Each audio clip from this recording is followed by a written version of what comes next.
என் வாழ்க்கையில எப்பதான் ஒரு ஆசீர்வாதம் கிடைக்கும், இந்த தடைகள் தோல்விகள் எல்லாம் எப்ப மாறணும்னு நினைச்சு ஃபீல் பண்ணிட்டு இருக்கீங்களா? இந்த புது வருஷத்துல கர்த்தர் நீங்க எதிர்பார்த்த முடிவை கொடுக்க போகிறார். இதுவரை பார்க்காத ஆசீர்வாதத்தை பார்க்க போறீங்க.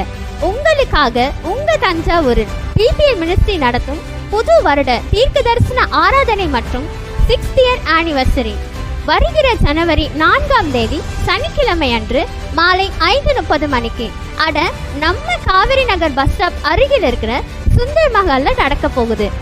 கடந்த வருஷம் எந்தெந்த காரியங்களா உன்னால ஆரம்பிச்சதை செய்ய முடியலையோ, இந்த வருஷம் கர்த்தரே அதை செய்து முடிக்கிறதை அந்நிய கண்கள் அல்ல, உன் சொந்த கண்களே பார்க்கும்.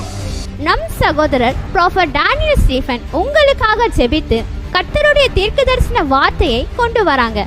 கூட்டத்தின் முடிவில் ஒவ்வொருவருக்கும் தனி ஜெபம் செய்யப்படும் மற்றும் பாஸ்டர் அனிஷ் ராஜா தீர்க்க தரிசன